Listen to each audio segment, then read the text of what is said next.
I can't. He paid for it. I can't. I guarantee it. Calm down. Calm down, brother.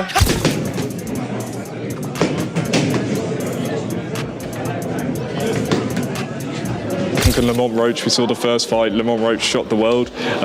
What do you think happens in a rematch if they fight? I think he shocks the world again. But at the same time, I think Roach fought at his peak.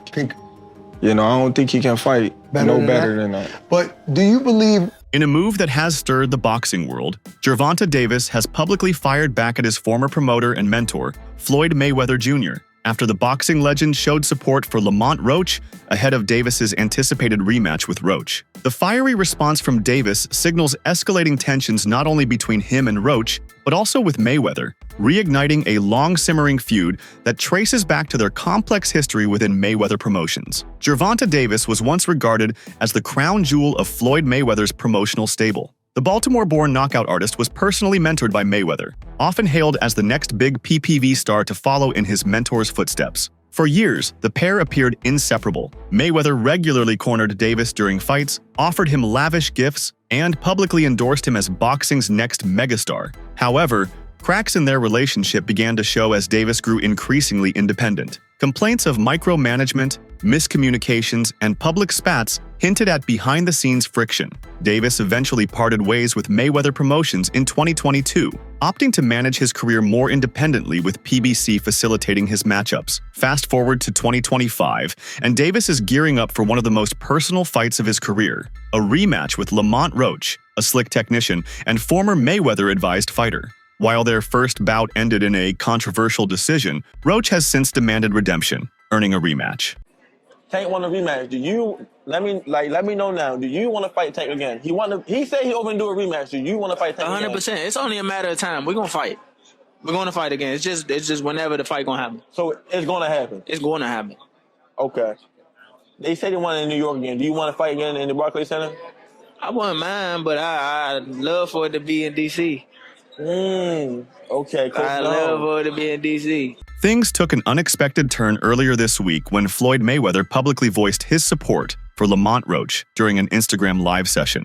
Mayweather's words, although measured, were seen as a sharp slight by Gervonta Davis, who interpreted the comments as an intentional betrayal from someone he once called a father figure. Never one to bite his tongue, Gervonta Davis fired back with a scathing post. In a follow-up interview with Showtime Boxing, Davis doubled down. "Floyd's been hating, man." The emotional outburst underscores just how personal this upcoming fight has become. It's no longer just about titles or rankings. It's now a battle for pride, loyalty, and redemption. From a boxing psychology perspective, Mayweather's support for Roach may play into mind games. Whether intentional or not, it places Davis under intense public scrutiny. Known for fighting with raw emotion, Davis may need to maintain control to avoid allowing personal feelings to cloud his performance in the ring. For Roach, Mayweather's endorsement is a strategic confidence boost. It adds credibility to his camp, elevates his profile ahead of the PPV event, and mentally frames him as the chosen fighter against a superstar with everything to lose. This latest drama between Gervonta Davis and Floyd Mayweather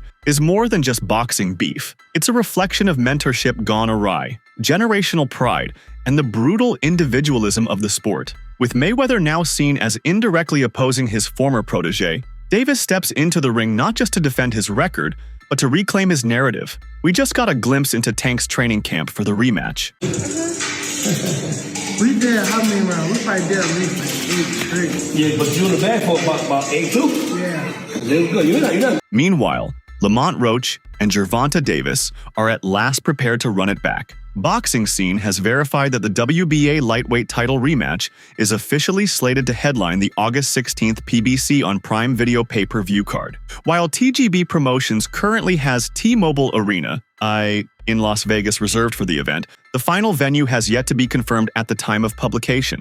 Matthew Bellini Brown of Brunch Boxing was the first to reveal the second act's date. On March 1st, Roach and Davis fought to a majority draw at Brooklyn, New York's Barclays Center. The venue was initially in the running to host the rematch when plans were first set for a mid to late June date. However, current expectations point to Las Vegas as the frontrunner, with either the T-Mobile Arena or MGM Grand Garden Arena likely to land the event. With a rematch reportedly scheduled for August in Las Vegas, Terrence Crawford shared his thoughts on how the second fight might play out. Speaking to ring champs with Ak and Barak, he expressed doubt that Roach would be able to better his performance from their first encounter. Crawford said that he thought people were going to see a better version of Tank, but at the same time, he believed Roach had fought at his peak and didn't think Roach could perform better than that. He acknowledged that Roach could definitely have Tank's number, but noted that it didn't mean Tank would fight the same way. Crawford explained that Tank could let his hands go more, emphasizing that it was part of the mental game.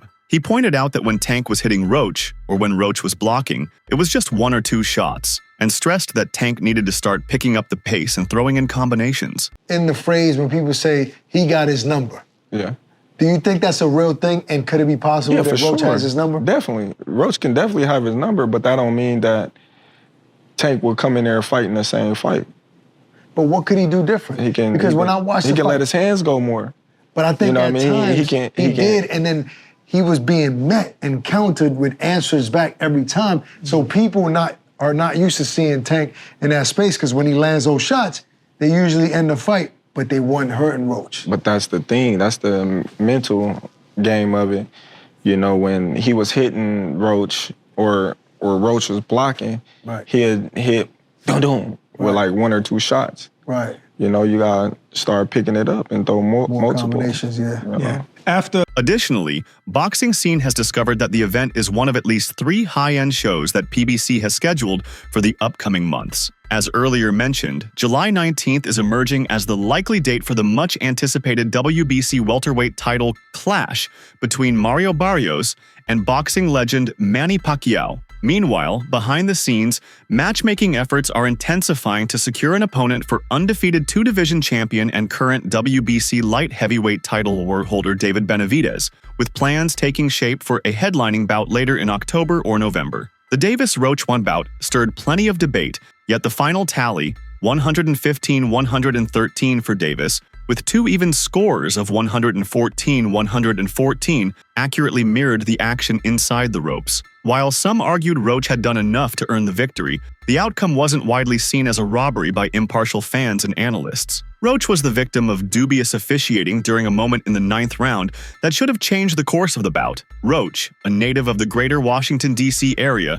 landed a sharp jab halfway through the 9th round. In response, Baltimore's Davis glanced over at referee Steve Willis, then pivoted away and dropped to one knee. No knockdown was ruled during the sequence, and in a rare moment, Davis was allowed to call his own timeout so co-trainer Calvin Ford could wipe away what he claimed were hair products that had dripped into his eye, briefly affecting his vision. Willis's punishment amounted to little more than a harsh scolding delivered face-to-face. Davis, on the other hand, escaped with a mere slap on the wrist, despite the fact that his actions could have warranted disqualification. Cornermen are strictly barred from stepping onto the ring apron mid-round unless explicitly called in by an official. Furthermore, the New York State Athletic Commission was reportedly unable to access instant replay because they did not obtain footage from the Prime Video production truck before the 10th round began. Roach lost a 10-8 round as a result of all those factors. Davis received 2 of the 3 official cards with scores of 10-9. Roach, the reigning WBA junior lightweight champion who stepped up in weight for the bout,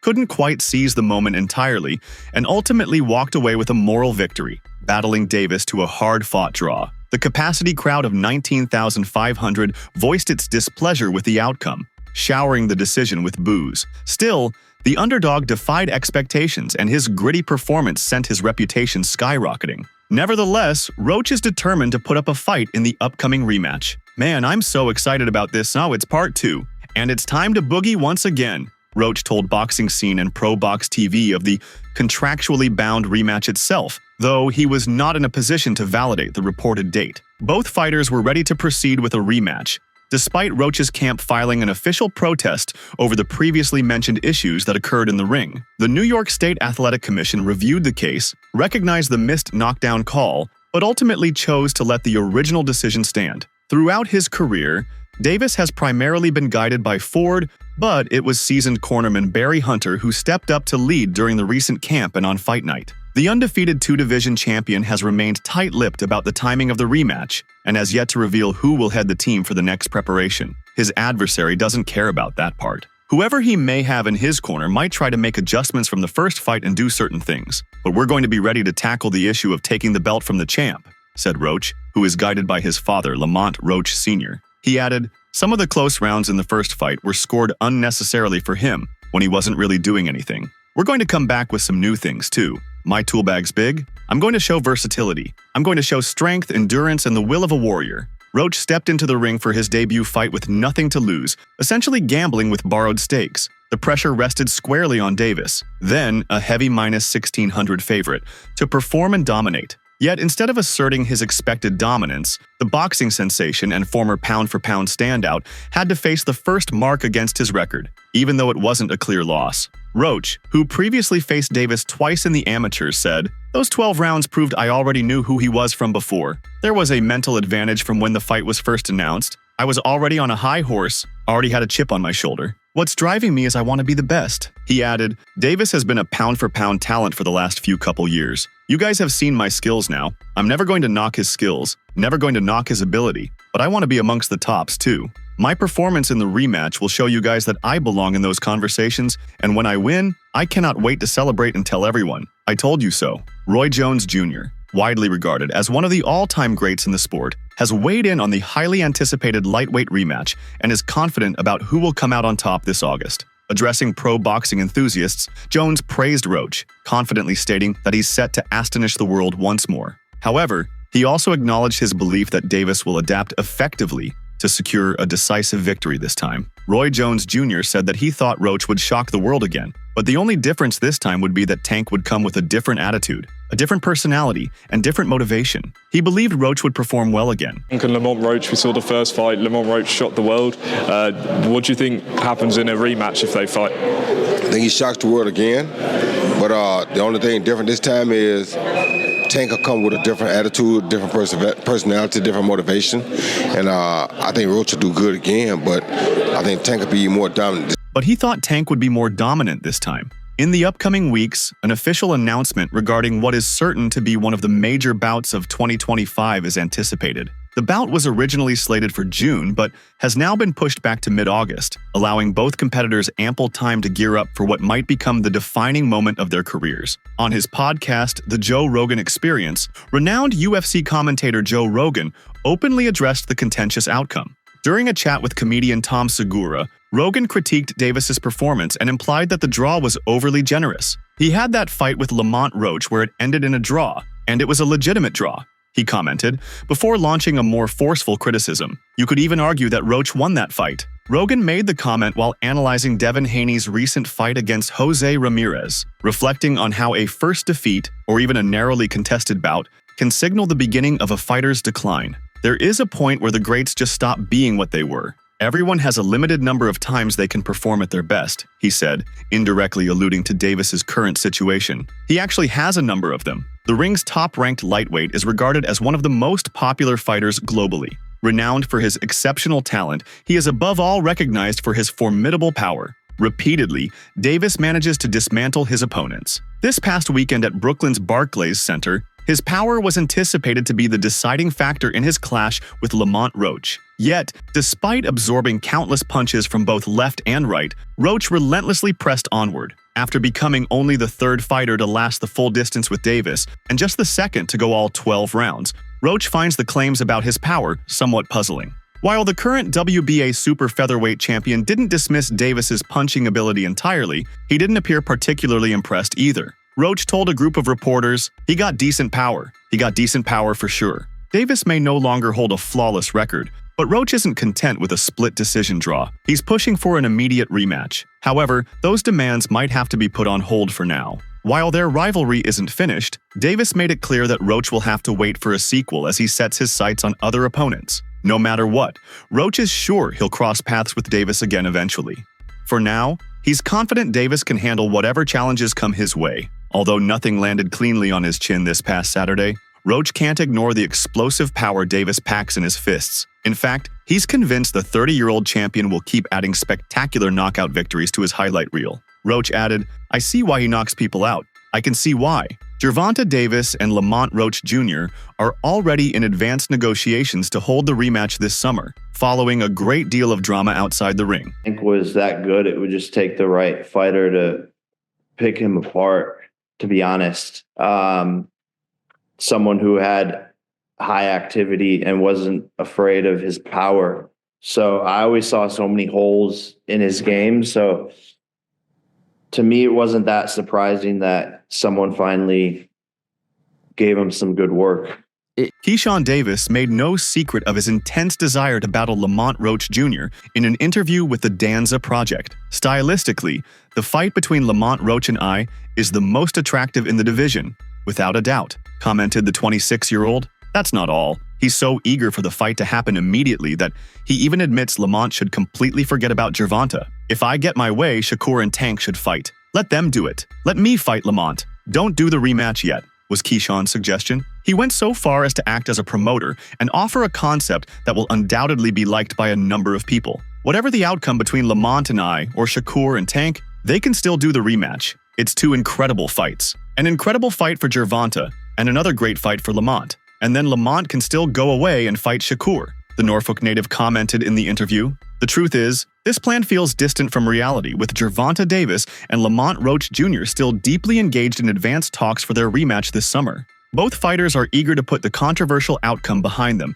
and will enter the ring determined to secure a decisive victory, leaving no room for doubt. Rolando "Rolly" Romero, who faced defeat against Davis in their May 2022 bout, has also weighed in on the upcoming rematch between Tank and Roach. In a conversation with The Ring magazine, Romero, who suffered a sixth-round knockout at the hands of Davis, expressed confidence that Davis will come out on top in the upcoming rematch against Roach, insisting that Davis is committed to making the crucial adjustments needed for victory. He said, "I'd take Tank because I think Tank will make the necessary adjustments." A formal declaration regarding the eagerly awaited rematch between Tank and the Reaper is set to be unveiled in the next few weeks. Sources confirm that both warriors have already settled on the terms for what promises to be one of the most monumental bouts of 2025. Some worry that Roach might have to wait longer for the rematch, as rumors swirl about Davis entering talks for a fight against YouTube star-turned-boxer Jake Paul. Most expected Davis to dominate Roach easily in their first bout, but the fight turned into a fierce, evenly matched battle. In a strange moment during the 9th round, Davis intentionally took a knee, yet it wasn't ruled a knockdown. Ultimately, Davis kept his championship with a majority draw, setting the stage for an eagerly anticipated rematch with Roach. David Benavidez has shared his thoughts on the heated Davis vs. Roach matchup, known as the Mexican Monster, and reigning as the WBC light heavyweight champion. He weighed in during the Pound for Pound with Kamaru and Henry podcast. They should have counted it as a knockdown. If they would have counted it, it would have went to Lamont Roach. Lamont Roach came prepared. What I didn't like about Tank is he was gassing up Lamont Roach way too much, giving him way too much respect. He was talking about retiring and stuff. According to Benavidez, the retirement discussions are ineffective. Additionally, he added, that wasn't the same Gervonta Davis we're used to seeing. Gervonta is a fucking beast, bro. But there's two things that go to that fight. They fought a lot in the amateurs, so maybe it's just the guy that has your card. That probably played a big part, but I also didn't like how he said he wanted to retire, and he just wanted to get the money. A highly anticipated rematch between Gervonta Davis and Lamont Roach is slated for later this year. Their initial showdown in March 2025 quickly captured the spotlight, making waves throughout the boxing community. The bout ended in a majority draw, despite Tank Davis intentionally going down on one knee in the 9th round. Surprisingly, that moment wasn't ruled a knockdown, leaving both fans and analysts in disbelief. As a result, Davis kept hold of his WBA lightweight championship. The two fighters are slated for a rematch later this year, but Eddie Hearn has suggested that Gervonta Davis might skip it altogether to take on Jake Paul instead. Additionally, Hearn expressed concern about potentially losing Shakur Stevenson from his roster, as he struggled to secure a matchup between Davis and Stevenson. Speaking to Fight Hub TV, the Matchroom boxing chief said, "I will have to come up with something for Shakur Stevenson. If I don't, that might be the end. It's gotta work for me as well as Shakur. Maybe I haven't got anything for him, he hasn't gotten anything for me. But right now, that's what William Zepeda. We agreed with His Excellency, and that's what we'll do now and then see where we go." He then added about Gervonta Davis. "He's fighting Jake Paul, isn't he? I don't know whether he'll still fight Lamont Roach in a rematch. I know he's fighting Jake Paul in November and then maybe Shakur after that." Fans are eager to watch Gervonta Davis face off against Shakur Stevenson or Lamont Roach, matchups that generate serious excitement. Jake Paul, however, doesn't spark the same enthusiasm, though a fight with him could still bring Davis a massive payday. During an interview with Owen Fulda of CardPlayer.com on April 5th, boxing legend Tony Bellew expressed his support for Tank in this impending rematch. Bellew said, Tank does him. Tank figures it out. Tank's one of the best thinking fighters in the world. He's exceptional. He's really good. But I think the thing with Tank is, he's in his own head, and he lets the outside noise affect him. Whereas that boy just needs to focus on boxing, take himself away from the shit and just focus on fighting. Because he's such a talented individual. Talented fighter, Bellew added, so he needs to keep that head down, focus on his job. We've heard talk about him potentially retiring, which would be a great shame to boxing. Hopefully, it doesn't happen. Terrible, but Lamont Roach must still be fuming about what happened. He's a very good fighter, and I think he should feel hard done by and aggrieved. But listen, when you get a draw on a home show and you're the away fighter, it kind of tells you where it's at. So that's all from today's video. Stay tuned, and we will catch you in the next one.